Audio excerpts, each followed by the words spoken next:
Tesotad a fait Amoud Aleph 5a. Nous sommes à la troisième ligne en train de parler de l'importance d'être humble et de ne pas être orgueilleux. Hazar al-Gasaruach Minaïn, d'où dans la Torah on retrouve l'avertissement de ne pas être orgueilleux. Amarav Zeiri, Rav il a dit dans nos Zeiri, il y a écrit Shimu ve'azinu, écoutez, soyez attentifs, al tikbeu, ne vous élevez pas, ne soyez pas orgueilleux, al tikbeu, ne vous élevez pas. Nachman bar Yitzhak dit, mais hacha, d'ici de ce verset, il y a écrit, Veram levavecha veshachata, ton cœur il va être hautain et tu vas oublier Dieu. Uktiv, et dans un autre verset dit, Sham alecha petishkarat Hashem lokecha, gare à toi de peur que tu vas oublier l'Éternel ton Dieu. Rashi, Azara, l'avertissement chez le Igaz Ruach, qui ne doit pas être orgueilleux, parce qu'il y a écrit, Veram levavecha veshachata, ton cœur va être hautain et tu vas oublier. Alma, donc on voit que Migovalev, le fait que le cœur est hautain, il arrive à l'oubli, chez Shocheach et Boro, il oublie son créateur. Ok, mais de ce verset-là, il n'y a pas de preuve que c'est interdit. Il y a juste écrit que si tu vas être hautain, eh bien tu vas oublier l'Éternel ton Dieu. C'est pour ça que Rav Nachman bar Yitzhak qui amène un deuxième verset, Rashi nous dit, et en ce qui concerne l'oubli de Dieu, il y a un avertissement, puisqu'il y a écrit, gare à toi de peur que tu vas oublier l'Éternel ton Dieu. Qui dit que c'est une interdiction s'il y a écrit Yishamer lecha gare à toi? Rabbi Avi na Rabbi Ila, comme l'enseignement de Rabbi Avi, le nom de Rabbi Ila. Rabbi Avi na Rabbi Ila, kol ma comme Sheneamar. Dans chaque endroit dans la Torah, on emploie le terme de Yishamer, gare à toi, peine, de peur que, ou bien ve'al, ou bien le terme de ne pas, eino el abelotase, c'est-à-dire ici qu'il s'agit d'un commandement qui est négatif, donc de ne pas oublier Dieu, donc si tu es orgueilleux, tu vas oublier Dieu. Donc, c'est un avertissement de ne pas être orgueilleux pour ne pas oublier Dieu. Darash Ravavira a interprété, a expliqué Zimni Namar le Mishwe de Ravasi. Des fois, cette interprétation, elle a dit au nom de Ravasi. Zimni Namar le Mishwe de Ravami. Des fois, elle a dit au nom de Ravami. Que Kol Adam Sheshboga Sutaruar, tout homme qui a de l'orgueil, le sof mitmaet, finalement, il devient plus petit, comme Rachel explique, mitmaet. Mechashivuto, il diminue de son importance. Shenema, car il est dit, Romu me'at. Ils sont élevés, abaissés. Romu c'est élevé, Romemut. Et me'at c'est petit, un peu abaissé. Donc on voit que si quelqu'un est orgueilleux, finalement, il va perdre son importance. Shema Tomar, Rashi d'abord, Romu me'at, kevan she Romu. Puisqu'il est élevé, mitmaet, eh bien, il devient plus petit, il devient moins, il diminue. Shema Tomar Lagman nous dit, peut-être tu vas dire, Yeshno Ba'olam, que, ok, il diminue, mais encore, il existe dans le monde, comme Rashi traduit Yeshno Ba'olam, Mitkayem, il existe, alors qu'il va pas, qu'il reste en vie. Talmud Lomar, le verset continue dans la suite de ce verset, il y a écrit, Ve'einenu, ça veut dire qu'il est plus là, il a disparu, c'est-à-dire qu'il va pas rester en vie. Mais, Ve'im Chozerbo, si il revient sur lui, se repent, et bien dans ces cas-là, Nesav Bismano, il va mourir en son temps, qu'Avraham Avinu, comme à propos de Avraham Avinu, d'où on apprend ça qu'il va mourir en son temps, et il ne va pas mourir avant son temps, bien qu'il était orgueilleux, mais vu qu'il a fait tchouva, il s'est repenti, tout ira bien, il mourra en son temps. Shenama, il y a écrit, Vehumru, ça veut dire ils sont rabaissés, ils sont écrasés, Kol, comme les gens à propos de qui il y a écrit Kol, c'est Avraham, Yitzhak et Yaakov, qu'on va voir dans un instant dans Rashi. Eh bien, si la personne veut humchou, elle s'est écrasée, elle s'est fait petite, eh bien, kakol, comme ceux à propos de qui il y a écrit kol, ikpetsun, ils vont sauter de ce monde-là au monde à venir, directement aller au paradis. Lorsque ça arrivera le moment qu'Avraham, Yitzhak et Yaakov, comme Avraham, Yitzhak et Yaakov, les trois patriarches, dictivo, à propos duquel il y a écrit bakol, l'expression de bakol chez Avraham, mikol, chez Yitzhak et Kol chez Yaakov. Qu'est-ce que cela veut dire? Voyons Rashi. Vehumchu, c'est-à-dire Vehim Chazar, s'il est revenu, il s'est repenti, Venase Anav, il est redevenu humble, chez Memiretatmo, qui se rabaisse, qui se fait petit. Et bien dans ces cas-là, il kakol, keotan, shenem, babem kol, comme ceux à propos duquel il y a écrit l'expression de Kol. Yikpetsun, il va sauter minaolam, il va sauter du monde. Yamutu, motisharim, ça veut dire qu'il va avoir une mort qui est droite, une bonne mort. Où est-ce qu'on retrouve l'expression de Bakol, Mikol, Kol chez Avraham, Yitzhak et Yaakov? Avraham, qui à propos du premier des patriarches, a écrit Va Hashem Berech et Avraham Bakol, que Dieu a béni Avraham Bakol dans tout, Yitzhak, il y a écrit Ktiv Be va ochal mikol. Il y a, à propos de Yitzhak, il y a écrit qu'il a mangé mikol, donc de tout. Et Yaakov, il y a écrit Ktiv Be, il y a écrit à son sujet, Ki Hanan Yelokim, que Dieu va m'a gratifier, Vichiyesh likol, et que j'ai tout. Et Rashi conclut, Vehach, il me faresh behed, il y avait Breshit Rabba. Comme ça, c'est expliqué clairement dans Breshit Rabba. Ailleurs, Rashi l'explique qu'ils ont bien manqué Avraham, Yitzhak et Yaakov, ils avaient donc dans la vie du monde futur. En tous les cas, donc, si quelqu'un se refait petit, eh bien, il va vivre bien comme il faut. La Gemara continue, on a la troisième grande ligne. Veimla, mais sinon, c'est-à-dire que s'il n'est pas revenu, il ne s'est pas repenti, il restait orgueilleux. Dans ces cas-là, la fin du verset, c'est toujours le même verset, hein, depuis qu'on a commencé. Romu Me'ad, jusqu'à ici, donc c'est la fin du verset. Ok, Rosh, Iboletim Malo, comme le sommet de l'épi, ils vont être cassés. La Gemara demande, Mayu Grosh Ibolet, qu'est-ce que ça veut dire comme le sommet de l'épi, Rav Una Rav Frizda. Il y a une discussion Rav Una Rav Frizda. Chad Amara dit qu'est-ce que ça veut dire le sommet de l'épi? Eh bien, c'est qu'il sassa des shibolta. C'est comme les pics qu'il y a sur l'épi. Sur l'épi, tout au long de l'épi, il y a des sortes de pics. Rashi appelle ça donc la barbe. Voyons Rashi qui sassa des shibolta. Govo shel shibolet. Le haut, le sommet de l'épi, chez Korin qu'on appelle zekana shibolet. On appelle ça la barbe de l'épi. Vous nishbar v'nofel me'elav. Il se casse et il tombe tout seul. Ce sassa des shibolta, cette barbe de l'épi. Donc ça, c'est une opinion. Et une deuxième opinion, et un dit, cela signifie comme l'épi lui-même, qui donc sera coupé lorsqu'il va être récolté. S'il reste orgueilleux, donc il va être coupé en tous les cas. Il dit, je comprends bien après celui qui dit que c'est comme la barbe de l'épi, donc ce qui est là, les petits pics qui sont au-dessus de l'épi. Ce qui est écrit, que roche shibolet, il est écrit comme le sommet de l'épi, parce que c'est le sommet de l'épi, ces petits pics-là, cette barbe, et elle tombe, elle va être coupée. Et là, on demande Amar, d'après celui qui dit que qu'est-ce que ça veut dire que roche shibolet, le sommet de l'épi, qui shibolta ta'at, ça veut dire que c'est l'épi elle-même. Dans ces cas-là, maï ou que roche shibolet, pourquoi il y a écrit l'expression de roche, le sommet, la tête de l'épi, c'est pas le sommet de l'épi, c'est pas la tête, c'est tout simplement l'épi.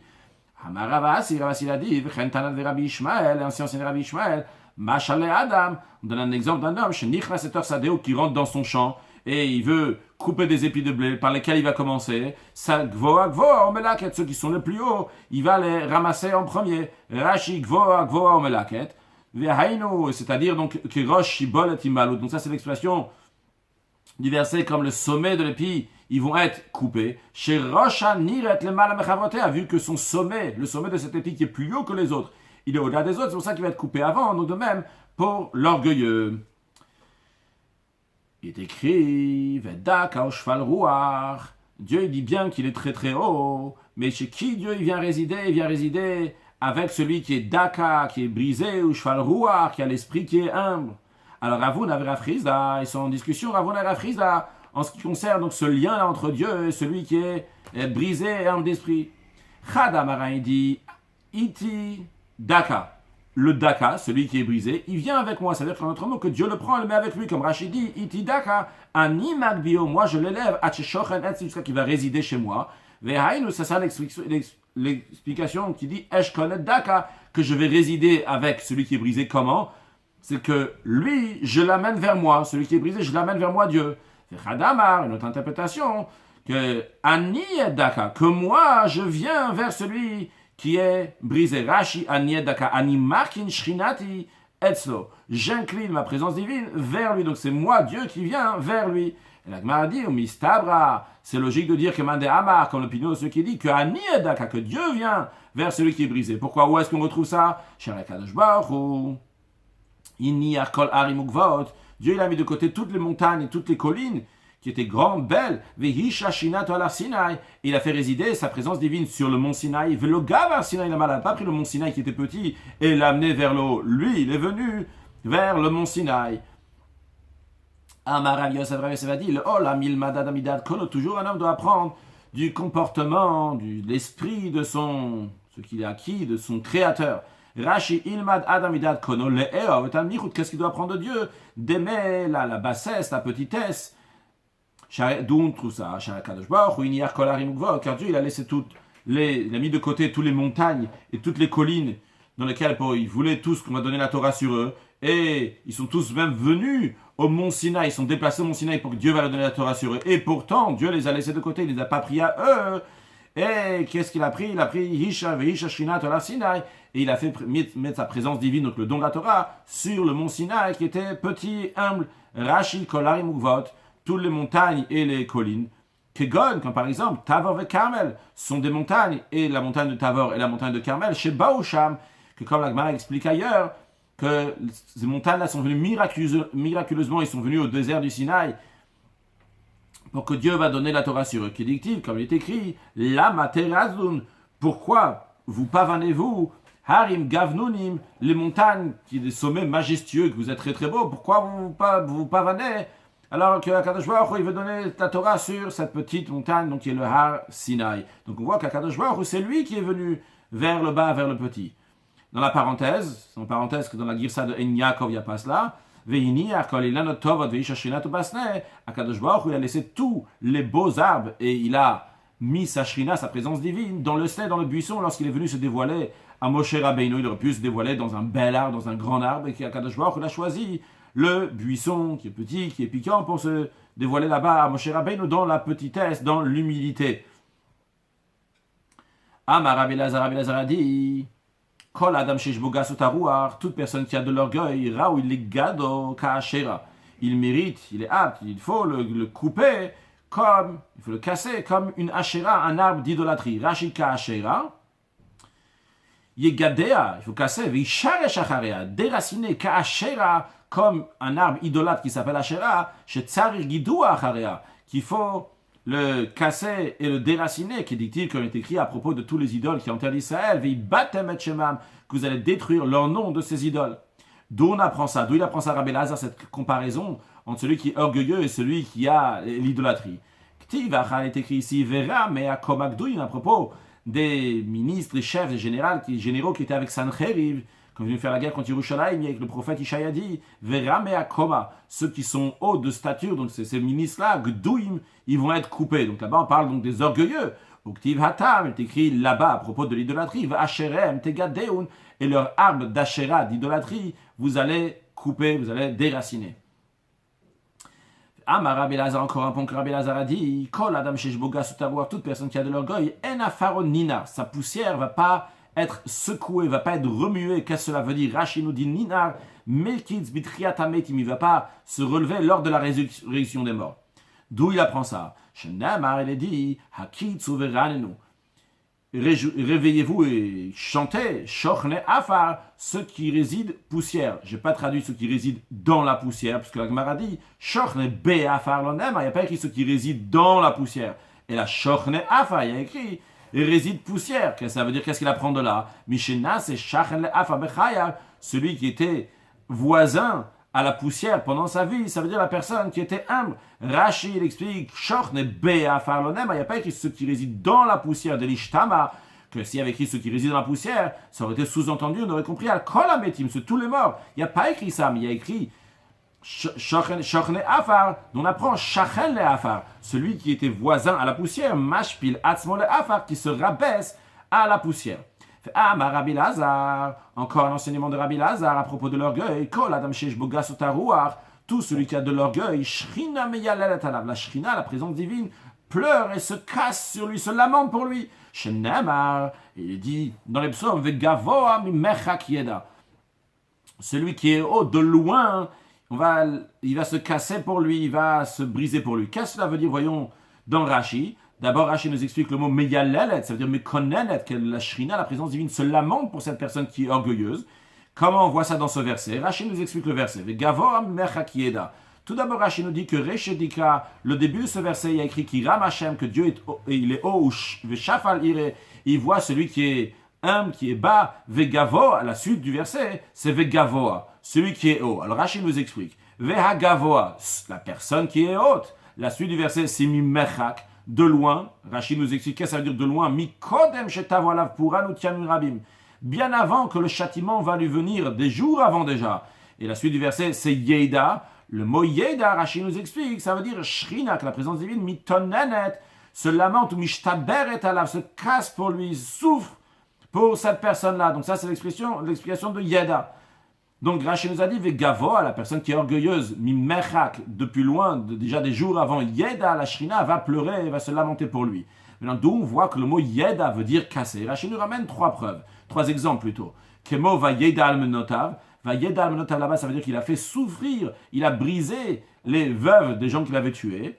Après, il y a écrit va yoda ba'em anche Sukkot, que Gidon là-bas, il a pris des ronces, des kotsim, des barkanim, des choses comme ça, et avec cela, il a cassé les gens qui habitaient à Sukkot.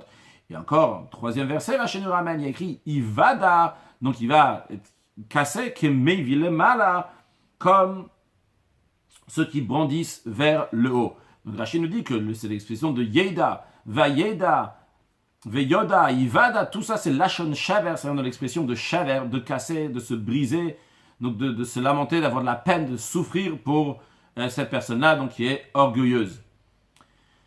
Daraj Ravira expliqué. Veitema Rabbi Lazar, il y en a qui disent que c'est Rabbi Lazar qui a dit viens et regarde, vois, Shlom ki midat HaKadosh Baruch Hu midat basavadam, que le comportement de Dieu n'est pas comme le comportement d'un être humain, basavadam littéralement de chair et de sang, de chair et de sang. Midat basavadam, le comportement d'un être humain de chair et de sang, gavoa, roeta gavoa, celui qui est haut, il voit celui qui est haut, c'est-à-dire que celui qui est dans un rang élevé, eh bien, il voit dans le sens qu'il considère la personne qui est gavoa, qui est haute. Par contre, ve'en gavoa roeta shafa, la personne qui est élevée, qui est haute, il ne voit pas la personne qui est basse. Aval midat HaKadosh Baruch Hu, mais le comportement de Dieu est inoken, ce n'est pas ainsi. Hu gavoa, Dieu lui il est haut, ve'roeta shafa, et il voit celui qui est en bas, qui est humble.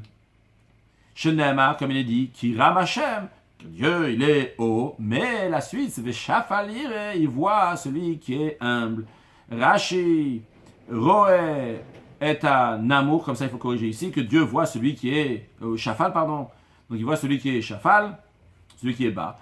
Quoi que ça veut dire le voir, c'est ici c'est dans le sens de considérer. C'est pour ça que Rashi nous dit le voir dans le sens de le carvo, de le rapprocher, ou le shtan de l'imodo, de s'efforcer avec lui, d'avoir affaire avec lui. Il est important à ses yeux. Rashi ramène une preuve, donc dans l'idée que ra'iti, l'expression de voir, veut dire ici considérer. Kemo, comme il y a écrit, kebikura beteina bereshita ra'iti tavoterem. Comme les premiers fruits mûrs sur les figuiers, j'ai vu vos ancêtres. Qu'est-ce que ça veut dire que j'ai vu vos ancêtres du peuple juif comme les premiers fruits mûrs qui sont sur le figuier? C'est-à-dire que natati einai, littéralement j'ai mis mes yeux, j'ai pris à cœur les karvam ou les chavevam, de les rapprocher et de les chérir. Donc évidemment, la Gemara nous dit ça pour savoir que même si tu es quelqu'un d'élevé, eh bien il faut avoir affaire avec les gens qui sont vers le bas, en tout cas que tu penses qu'ils sont plus bas que toi. Amar Rafrizda, il a dit, Veitem Amarouva, il y en a qui disent que Marouva qui a dit, Kol Adam Shesh Boga Sotarouar, toute personne qui a de l'orgueil, Amar Kadosh Baruch Hu, Dieu dit, En ani vehu yecholim ladur ba'olam. Moi et lui, on ne peut pas vivre ensemble dans le monde. Shenamar, d'où il a appris ça? Rafrizda ou Maroukva, d'où ils apprennent ça? Du verset suivant qui est dit dans les Télim. Il y a écrit, Melashni basater, ou celui qui dit du lachon, melashni du langage de lachonara, donc celui qui calomnie basater en secret son ami. Cette personne-là, auto-atmit, cette personne-là, je vais l'abattre. Gva et naïm, celui qui a les yeux hautains, chav levav, qui a le cœur large, auto loucha, lui, je ne pourrai pas supporter. Alors, altikri auto, ne lis pas auto, lui, je ne pourrai pas supporter, mais la ito, avec lui, je ne pourrai pas supporter de vivre dans le même monde. Ito loucha, avec lui, je ne pourrai pas. Rashi, vous n'avez pas encore de Rashi. Donc, comme vous avez remarqué, dans ce verset-là, il y a 2 parties. Il y a la première partie qui parle de celui qui dit du lachonara, donc il dit la médisance envers quelqu'un d'autre. Et il y a donc la deuxième partie, c'est pas la traduction exacte, de médisance, celui qui calomnie quelqu'un d'autre, donc il dit du mal. Et donc la deuxième partie, celui qui est gvaenaim muchavlevav, celui qui est les yeux hautains, donc celui qui est orgueilleux. Donc ce qui a été expliqué pour l'instant, c'est celui qui était orgueilleux. Alors dans la fin du verset, gvaenaim muchavlevav, celui qui est orgueilleux, otolo uchal, avec lui je ne peux pas vivre. La Gemara dit, il y en a certains qui enseignent cet enseignement, donc que Dieu ne peut pas vivre avec cette personne-là. De qui? De celui qui dit au début du verset, Amesa pour la chanara, ceux qui racontent, qui disent donc de la calomnie, qui disent du mal sur les autres. Shenem, il est dit au début du verset, Melashni basatereu, celui qui dit du lachon, donc qui dit donc du calomnie en secret son ami, Oto Atzmit, lui je vais l'abattre. Comme Rashi nous dit, Ika de Matena Mesa pour la chanara. Pourquoi Certains donc disent que ça va être sur le début du verset qui dit Lachon Hara, Mishum Reisha Dekra, parce que le début du verset il y a écrit Lachne Basatereo, celui qui dit de la calomnie sur son ami en secret, Vegomer, etc. À la fin, c'est Itolo Uchal, avec lui je ne pourrai pas vivre. Amar Rabbi Alexandre, il a dit Kol Adam Sheish Bogas Utaruar, tout celui qui est orgueilleux a filou ruar kima, même s'il y a juste un petit vent, Ochato, ce vent-là va le troubler. Rashi ruar kima Ochato, qu'est-ce que ça veut dire que ce petit vent va le troubler? Pour un autre cas, un petit châtiment, te rafto, le remue ou mabato et le détruit. D'où il apprend ça? Shenemar, il est dit Vareshaim kayam nigrash, que les Reshaim, les méchants, les mécréants, comme la mer qui est agitée. Alors, qu'est-ce que ça veut dire ici? Si déjà la mer qui a plusieurs fois un révite, comme on verra dans Rashi dans quelques instants, que le révite, c'est un quart d'une dimension qui s'appelle un log. Donc il y a plusieurs fois ce révite-là. Dans les mesures d'aujourd'hui, ça correspond à 86 millilitres. Donc dans la mer, il y a plein de fois 86 millilitres. Et pourtant, Ruach Kima, lorsqu'il y a un petit vent, un vent léger, Ochato, ça trouble. Alors, Adam, She'enbo, El Arevit, Achat, certains disent Revit, Dam Achat, mais par un être humain qui a seulement un Revit de sang, on verra dans Rashi que ça veut dire qu'il a un Revit de sang, évidemment il en a plus. Mais à l'Achat, Kama Vekama, plus votre raison que, avec un petit vent, c'est-à-dire un petit châtiment, il va être complètement embrouillé. Voyons Rashi. Va Reshaim. Les Reshaim, c'est les malfaiteurs, les méchants, mécréants. Pourquoi dire ici c'est les orgueilleux? Alors Rashi nous dit il s'agit bien des gassarok, c'est bien des orgueilleux. Pourquoi? Dit Kraed el El, car les versets qui sont avant, Mishtae bishvalim venit kaim, il parle au sujet des personnes qui sont humbles et qui sont brisées. Que Dieu les a brisés pour certaines choses qu'ils ont fait, mais après ils sont revenus vers Dieu. Comme il y a écrit, que Dieu va faire revivre l'esprit de ces personnes-là qui sont humbles, vegomer, etc. Dans la suite, il y a écrit qu'il le olam arrive. C'est pas toujours que je vais me battre avec eux, parce qu'ils ont fait tchouva, avec imotinchin, avec ces personnes-là qui sont humbles. Avant bitso, vrai que par la faute qu'il a commis, vegomer, etc., je lui ai mis cette punition, mais après, dracha vaïti, ces chemins, j'ai vu, vegomer, etc. Et donc, dorénavant, borenif svatam, je vais créer donc une nouvelle langue, nouvelle expression, donc, entre guillemets, une nouvelle vie, etc. Donc ça, c'est en ce qui concerne ceux qui sont humbles. Ava, dans la suite du verset, on parle, mais ceux qui sont à Reshaim, les mecs qui ont chez Einam Shvelim Venit Kaim, qu'eux, ils ne sont pas humbles et brisés. Alors eux, Kayam Nigrash, eux, comme la mer, ils sont agités. C'est-à-dire, Rashi nous dit, Kayam Amegaresh Umashli Refesh Vetit, de la même manière que la mer, donc, le Megaresh, elle renvoie donc de la boue, l'isfata sur son rebord, si tu veux, tout autour, la même chose aussi, les Reshaim. D'où on apprend ça? Parce que si déjà, donc, dans la mer, il y a Kamarevi Iyot, il y a plusieurs fois des quarts. De quarts de quoi? Rashi nous dit des logemaim, donc de log, d'eau, un log, logé, donc plusieurs, et il y a plusieurs fois des revi'it de log d'eau. Anuroim, pourtant, on voit chez Ruachim, lorsqu'il y a un vent léger, Ochato. Qu'est-ce que ça veut dire? Ochato, Rashi nous dit, ça trouble les eaux de la mer. Alors, Adam, Shen, Bola Revi'it Achat, un homme qui a seulement un seul revi'it, il a seulement un revi'it. Qu'est-ce que ça veut dire qu'il a un seul revi'it? L'homme n'a pas un seul revi'it, il n'a pas juste un 86 ml de sang. Rashi nous explique, chez Birvit, Dam ou Mitkayem, que s'il va lui rester un revi'it de sang, il pourra rester en vie. Et Rashi nous dit que Shiur, d'où vient cette mesure-là d'un revi'it de sang, la personne peut rester en vie. Cette mesure-là, halacha la Moshe Sinai. C'est une halacha qui a été transmise de Moshe au mont Sinaï, c'est-à-dire oralement, tradition orale. Que quoi, Shervid, et d'ailleurs qu'on apprend de ça, Shervid dam metame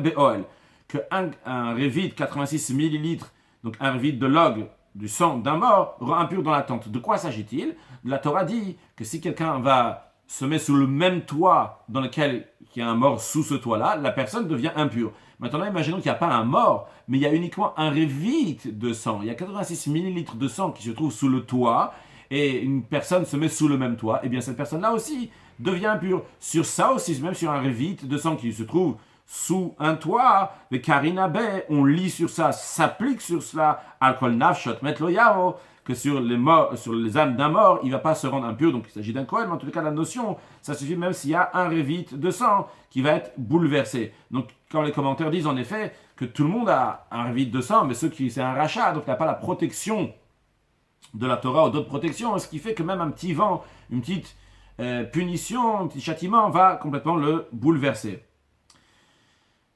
Continuons la Gemara. Rabbi Chia bar Ashi Amarav. Rabbi Chia bar Ashi, au nom de Rav, il a dit Talmid Chacham, un érudit en Torah, tsar shebo echad mishmona bashminit. Il doit avoir un huitième de huitième d'orgueil. Rashi nous dit à quoi ça correspond, pourquoi on dit un huitième de huitième. D'après Rashi, il nous dit que echad mishmona bashminit, c'est mishkal katanus. C'est un petit poids. Ve'ainu, à quoi correspond ce poids-là? Ve'ainu ukla, ça correspond à un poids qui s'appelle un ukla. Kelomar, c'est-à-dire, Rachid nous explique qu'est-ce que ça veut dire avoir ce hook-là, avoir ce huitième de huitième. Rachid nous dit concrètement, ça veut dire, ça, quand je dis hook-là, c'est un huitième de huitième, c'est par exemple, il y a le kav, il y a le kortov, il y a plusieurs sortes de mesures. Le hook-là, c'est le huitième de huitième. C'est un tout petit poids. Quel homme, Rachid nous explique qu'est-ce que ça veut dire concrètement. Chez Bomead Gava, il doit avoir un peu d'orgueil, l'érudit en Torah. Pourquoi? Chez Loyukale Arosh, pour pas que les gens qui sont légèreté d'esprit, mistolenbo, l'expression de mistolen peut être traduite par ils vont la servir, aussi mais dans le sens qu'ils vont se plaisanter avec lui. Donc il doit avoir un peu d'orgueil. Comme cela, veillez de varav, mitkablim be'al kocham, comme cela les paroles de l'érudit en Torah vont être reçues, vont être prises sur ces gens-là, même contre leur gré, même s'ils ne sont pas d'accord. Et la Gemara continue à nous dire comment c'est important, comment c'est bien pour le Talmid Chacham d'avoir cela. Amaravuna bered Rav Yeshua, mais atlale, ce petit orgueil-là, elle l'entoure, qui sasse à l'échibolta, comme l'épine, la barbe qu'il y a sur l'épi. Rashi, ou mais atlale, elle l'entoure, qui sasse à l'échibolta, comme la barbe qu'il y a sur l'épi. De qu'est-ce qui l'entoure? Gassutumuat, cette petite orgueil, nae, elle est bien, veoganetlo, lui convient. Les Talmid Chacham, elle redit en Torah, ou matrato, elle l'entoure, que sasa materet tashibolet, comme la barbe, entre guillemets, donc l'épine qui est au-dessus, le pic qui est au-dessus de l'épi. Suite à ça, dans le même esprit, Amarav, Arava dit, Beshamta deidbe, il va être excommunié, donc on dit excommunié ici, c'est pas par le tribunal, mais il va être excommunié de tout le monde, celui qui a il a quoi, Rash, Beshamta deidbe, qui a de l'orgueil. Les gens, ils ne veulent pas avoir affaire avec lui. Mais d'un autre côté, Rava nous dit, ou Beshamta deledbe, il va être excommunié de la communauté aussi, celui qui n'a pas du tout. Rashi, ou Beshamta deledbe, il va être excommunié celui qui n'en a pas. Gasut Puta, celui qui n'a pas même un peu au moins d'orgueil. Pourquoi? Parce que les gens de sa ville ne le craignent pas. Mais il n'a pas la force de le réprimander. Mais d'un autre côté, on a une opinion qui n'est pas d'accord avec ça. Qui dit Lomina velomitsata, ni d'elle l'orgueil elle-même et ni un peu de cet orgueil. Rashi lomimena velomitsata, loyar potsata, on ne doit pas vouloir l'obekula, ni de tout l'orgueil. Velobemitsata, ni un peu de l'orgueil. Pourquoi pas? Des mizoutar, comme on va voir dans la Gemara, on aurait dû faire la Gemara avant. Des mizoutar, est-ce que c'est petit? Est-ce que c'est pas grand-chose? Maïdi karelekra, ce que le verset appelle ça Toavat Hashem, la Torah, le verset appelle l'orgueil l'abomination de Dieu. Tu vas voir un peu d'abomination de Dieu sur le texte de la Gemara. Mizoutar dictive B, est-ce que c'est petit ce qui est écrit? Est-ce que c'est pas considéré pour toi ce qui est écrit Toavat Hashem kol gvalev, c'est l'abomination de Dieu tout celui qui est orgueilleux? Amar Chizkiya, il a dit En filato shel adam nishmat, la prière d'un homme n'est pas entendue par Dieu. Elle a imken mesim libo kabasar, uniquement s'il met son cœur comme de la chair. Rashi nous dit kabasar, c'est comme de la chair, shourar, comme de la viande qui est tendre, v'lo ke'even, pas comme la pierre au cachet qui est dure. D'où on apprend ça? D'où apprend ça? Et Rabbi apprend ça Chizkiya, Shenemar il a dit Veha yamide chodesh bechodjo. Il y a écrit à la fin du prophète Ishaya que ça va être chaque mois, chaque Rosh Chodesh, et chaque Vegomer, etc., c'est aussi chaque Shabbat, Yavokol Basar Leishtachavot, que toute chair va venir se prosterner à Vegomer, etc. L'expression ici, il est bien Yavokol Basar, que toute chair va se prosterner. Rashi, Leishtachavot, se prosterner, c'est-à-dire se prosterner, Leitpalel, de prier. Alors qui est-ce qui va venir prier? Rashi nous dit Otam Shem Basar, ceux qui sont de la viande, ceux qui sont de la chair, Yavo Veitpallu, eux ils vont venir et prier. Kihem Nishmaim, car eux, ils sont entendus. Eux, je les écoute. Nishmaim, ils sont entendus devant moi, Dieu dit. Aval Gassé Arouach, les orgueilleux, qui ne sont pas de la chair, qui sont de la pierre, Lo Yavo, eux ne vont pas venir. Amar Rabizera, il a dit Basar, Ktiv Be, venir pas. À propos du Basar, donc de la chair qui est tendre, il y a écrit venir pas. Mais le Adam, l'homme qui est venir pas, c'est qui va guérir. Adam, par contre, l'homme qui est en langage de Adama, de la terre qui est dure, l'eau qui veut venir pas, il n'y a pas écrit qui va guérir. De quoi s'agit-il ici? Eh bien, Rashi nous dit, on va dire oralement d'abord, après sur le texte, il s'agit donc des versets à propos de la personne qui est lépreuse. On dit, l'expression des fois, il y a écrit Bassar, une chair sur laquelle il y aura de la lèpre. Et la manière que c'est présenté dans la Torah, juste après, on dit venir pas, ça guérit. Ce que ça veut dire, c'est que si quelqu'un est comme de la chair, eh bien, quelque chose qui lui arrive, il peut guérir. Par contre, en ce qui concerne d'autres présentations, lorsqu'on dit un Adam, un être humain, lequel il y a la lèpre, il n'y a pas écrit à la suite de ça, venir pas, qui va guérir. Voyons le Rashi, Bassar active B, venir pas. Il y a écrit, Rashi nous ramène le verset, ou Vassar de la chair, qui est Bobe Oro, lorsqu'il y a sur la peau, Shrin, une inflammation, venir pas, elle va guérir. Donc qu'est-ce qu'on voit? Bassar au début du verset, venir pas, à la fin du verset, ça va guérir, parce qu'il est dit Bassar, c'est la chair. Par contre, Rashi nous ramène deux autres versets. Adam qui est Beor Bessaro, si un homme va avoir dans la chair, dans sa chair, sur sa peau, il va avoir la tsarat, ou bien un autre verset, Negat Tsarat qui était Adam, une plaie lépreuse qu'il va y avoir dans un homme. L'octive Bechad Minaï, dans ces deux versets-là qu'on vient de mentionner, il n'y a pas écrit, qui a écrit Adam là-bas, mais dans ces versets-là, il n'y a pas écrit venir pas qui va guérir. Alors, donc dans le sens, dans l'esprit, dans le chemin littéralement, tu apprends que quoi? Shemi, Sheurar Ve'anar Kebasa, celui qui est humble, qui est tendre, qui est humble comme de la chair, Karov Leitrapot, Misurina Bamelav, il est proche d'avoir une refoua, une guérison des souffrances qui lui viennent. Avamishu Kashekadama, celui qui est dur comme de la terre, En refoua le Makotav, il n'a pas de guérison à ses plaies. Comme le Bach, il rajoute ici, des rouar kimaochato, parce qu'un petit châtiment, un petit vent, un vent léger, va le troubler. Amar Rabbi Yochanan, Rabbi Yochanan a dit, Adam, qui veut dire donc un être humain, ça s'écrit Aleph, Dalet même, c'est les initiales. Pourquoi il est appelé Adam? Rashi va nous dire, parce que c'est les initiales de FR, qui traduit en général par de la cendre, ici par de la poussière, Dam, du sang, Mara, la bile. Voyons Rashi. Adam, Lamanikashmo Adam. Pourquoi l'être humain est appelé Adam? La raison elle est, Shou Efer Dam Mara, parce qu'il est de la cendre, du sang et de la bile. Quel homme, c'est-à-dire Kulo Hevel. Il est du vent, il est de rien du tout. L'écart, c'est la raison pour laquelle Alid Gae, il n'y a pas de quoi s'orgueillir, il n'y a pas de quoi être orgueilleux. Rashi explique le Mara, la bile. Il y chlouchit Mara. Donc c'est le liquide de la bile, Hayot Saminamiri Rachebe Kaved, qui sort du foie. Umigaberet ba Adam, littéralement elle se renforce dans l'homme. Là c'est haut et c'est bas. Akol lefi achodashim, tout en fonction des mois. Veshinu ya'itim, les changements de saison. Ou lefi machal she'ochel, en fonction donc de la nourriture, les aliments que la personne mange. Ve'al à travers elle, bain cholaim unegaim umachovot, viennent des maladies, des plaies, des choses qui font mal. Yesh shekorim bedivre arofim, chez les médecins, dans le langage des médecins, certains qui appellent ça Merira Shora, la bile noire, Vieshikorim Merira Douma, il y en a qui appellent rouge. En tous les cas, donc ça c'est la Mara. Donc ça, c'est en ce qui concerne le mot Adam. Donc Adam, c'est savoir d'où il vient. Bassar, disons la Gemara, le mot Bassar, c'est les initiales. Boucha, de la honte du jugement qu'on va voir devant Kadosh Baruch Hu. Srucha, c'est pourri, il n'y a rien du tout. Et Rima, des vers, les vers qui viennent après lorsque la personne est enterrée. Il y en a qui disent que le bassar, c'est écrit avec un signe. Vu que c'est écrit avec un signe, il ne faut pas écrire avec srucha, que ça veut dire avec un samer. C'est pour ça qu'il y en a qui disent qu'il faut dire, vu que c'est avec un signe, on écrit donc sheol, dit-il, bessin, vu que c'est écrit avec un signe, on dit sheol, qui veut dire la tombe de la personne. Rashi sheol, makom sheol, l'endroit de la tombe, beito, c'est la maison de la personne, dans laquelle, comme c'est écrit ailleurs dans l'Agma, ça s'appelle l'endroit où la personne elle vit le plus longtemps, donc sa maison c'est Sheol, d'où en tous les cas l'idée de ne pas être orgueilleux. En ce qui concerne donc ne pas être orgueilleux, pour une halakha sur le sujet, vous retrouvez dans le Rambam, Ilchot Deot, les lois, donc comment il faut se comporter dans l'esprit, Perek Bet halakha Gimel, le Rambam dit Yesh Deot, il y a certains comportements. C'est interdit à un être humain de se comporter dans le milieu en général. Il y a des choses dans lesquelles il faut être un juste milieu. Il y a certaines choses dans lesquelles il doit s'éloigner complètement de l'autre côté. Le Ram nous dit, c'est Govalev, c'est l'orgueil, parce que le meilleur chemin de la personne, c'est qu'il va être anav, qui va être très humble, pas juste humble, mais il va être extrêmement humble.